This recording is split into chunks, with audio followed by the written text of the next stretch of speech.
¿Qué destruye a los grandes imperios? ¿Las espadas de los enemigos a las puertas?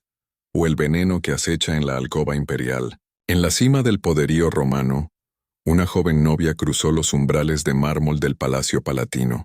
Su nombre era Valeria Mesalina. Tenía solo 15 años y fue elegida para casarse con el emperador Claudio, un hombre que le doblaba la edad, frágil de cuerpo, pero cargado de autoridad imperial.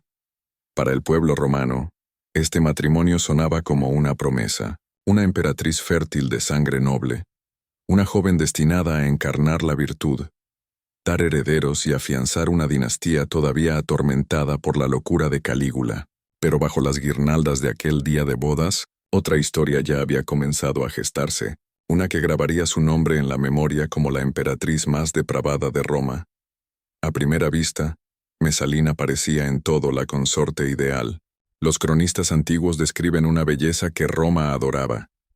Piel pálida, cabello dorado, y los finos rasgos aristocráticos que la distinguían de las mujeres comunes de la ciudad. Cumplió con sus primeros deberes sin falta, dándole a Claudio 2 hijos, y apareciendo en los ritos de Estado con gracia y contención. Bajo el rígido código moral de la vida romana, donde las mujeres se dividían entre la matrona, la esposa virtuosa y la meretrix, la prostituta, se esperaba que ella encarnara la castidad. Pero, ¿y si el abismo entre lo que Roma le exigía y lo que ella deseaba en secreto se convirtió en el motor de su ruina? ¿Sabías que muchos afirmaban que Mesalina se escabullía del palacio por la noche, disfrazada de prostituta, para trabajar en un burdel del sórdido distrito de Subura?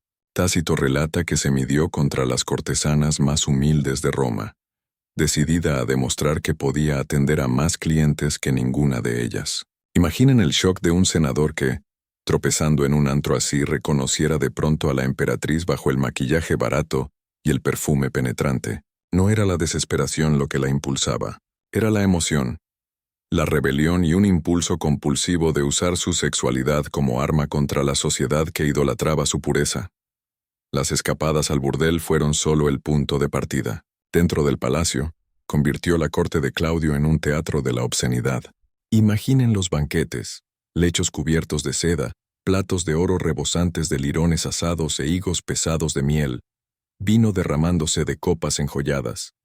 Los senadores se reclinaban en un silencio ansioso, mientras Mesalina presidía no como una anfitriona digna, sino como una maestra de ceremonias, convocando a gladiadores recién salidos de la arena, a cautivos de provincias lejanas, e incluso a hijos e hijas de nobles para divertirla con juegos humillantes. Un informe susurrado afirmaba que una vez organizó una competencia entre ella y la prostituta más famosa de Roma, Escila, apostando a que podría superar a la profesional en pura resistencia. Al amanecer, Escila se desplomó después de atender a 25 hombres.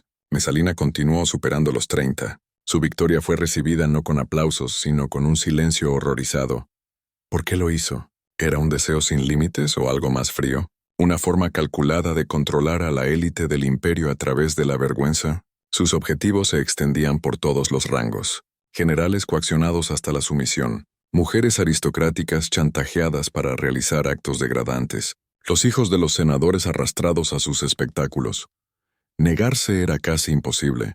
Quienes despreciaban sus insinuaciones a menudo encontraban un final repentino. Un tribuno hallado flotando en el Tíber. Un noble despojado de su cargo de la noche a la mañana. El mensaje era inconfundible. La emperatriz de Roma ne aceptaba un no por respuesta. Incluso organizaba ceremonias en burla de Venus y Baco.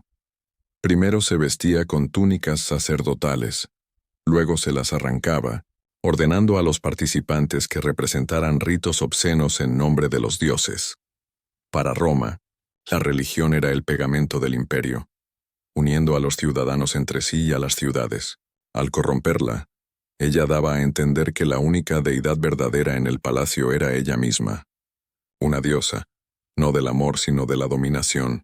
Imaginen la devastación emocional dentro de los hogares romanos. La esposa de un senador, humillada en público, regresando en silencio. Una hija arrancada de la villa de su padre, reapareciendo días después con una mirada que no se encontraría con la de él. El propio Claudio, a menudo pintado como débil o ingenuo, parecía incapaz o no dispuesto a detenerla. ¿Estaba ciego a sus excesos o era cómplice con su silencio? Los historiadores todavía discuten, pero el resultado es claro. El nombre de Mesalina se extendió por el imperio, no como un símbolo de fertilidad y dignidad, sino como una maldición. Aún así, el imperio continuaba con su emperatriz. Los mercados bullían, las legiones marchaban, los carros rugían en el circo máximo, la brillante fachada de Roma permanecía intacta, mientras su núcleo moral se marchitaba a puerta cerrada. Cada susurro sobre Mesalina raspaba la autoridad del Senado. Cada escándalo debilitaba la fe en la casa del emperador. Roma, una vez orgullosa de su disciplina y virtud, observaba cómo su dama de más alto rango convertía el libertinaje en una herramienta de política. Las ruinas del Palatino todavía están en pie, sus frescos están desvaídos, sus columnas agrietadas. Sin embargo, bajo el polvo de los siglos su sombra perdura, la niña novia que se convirtió en la cortesana más temida de su tiempo. Su historia plantea una pregunta que hiela la sangre a través de las eras. ¿Qué sucede cuando quien fue elegida para encarnar la virtud se corona a sí misma con el vicio? El poder en Roma nunca estuvo escrito solo en estatutos o tallado en mármol. Se respiraba en los dormitorios, se negociaba en los festines y, en el caso de Mesalina, se ejercía a través del cuerpo de una emperatriz. A medida que pasaban los años de su gobierno, sus apetitos no disminuyeron. Se volvieron más audaces, más deliberados y mucho más peligrosos. Lo que comenzó como aventuras secretas de medianoche, evolucionó hasta convertirse en una máquina de corrupción que enredaba a los hombres y mujeres más poderosos de Roma en una red de humillación.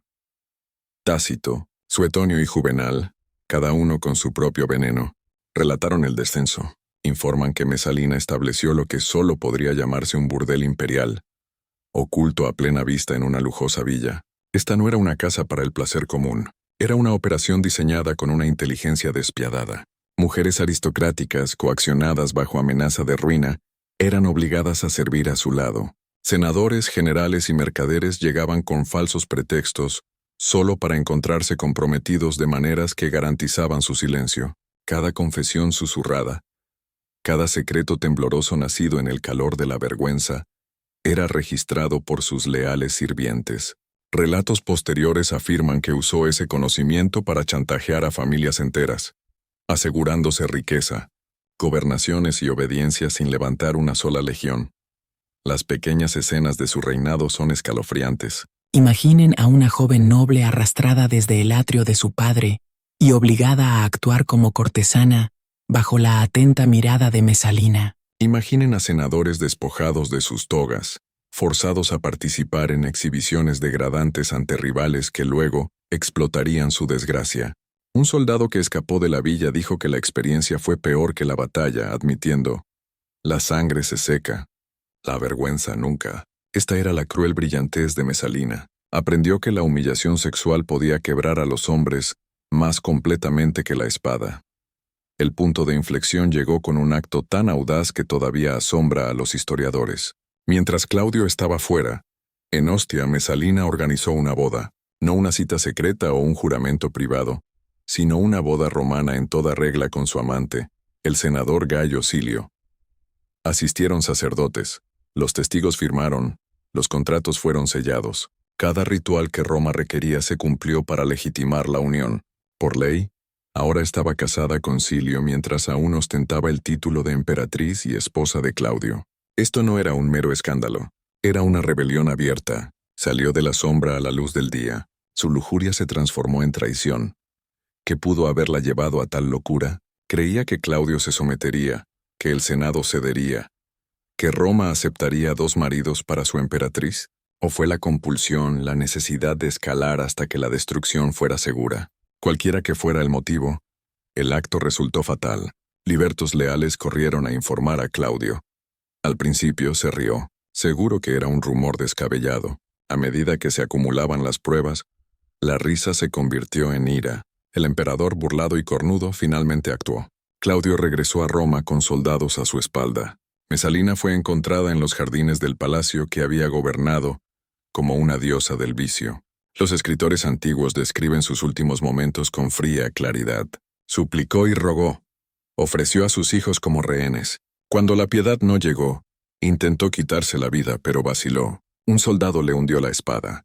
La emperatriz que había esclavizado a Roma a través de la vergüenza, murió no con grandeza, sino entre pánico y sangre. Su castigo no terminó con la muerte. Claudio ordenó derribar sus estatuas, borrar su nombre, condenar su memoria al olvido. Damnatio memoriae. Y sin embargo, Roma nunca olvidó. Cuanto más intentaban enterrarla, más fuerte crecía su leyenda. Párense hoy en las ruinas del Palatino, y el silencio se siente pesado. Los visitantes pueden admirar los mosaicos, pero las piedras murmuran algo más oscuro. El burdel, las rebeliones, el chantaje, el matrimonio prohibido. La historia de Mesalina perdura no porque Roma deseara contarla, sino porque no pudo ser silenciada. Al final, su legado es una advertencia grabada a través de los siglos. Los imperios no caen solo por invasiones, pueden colapsar por la corrupción que fermenta dentro de sus propias murallas. Ella demostró que la lujuria puede ser tan destructiva como el acero. Demostró que la vergüenza puede atar a los hombres más fuertemente que las cadenas. La historia cierra su capítulo con una verdad tan brutal como su vida. El arma más peligrosa de Roma no era la espada,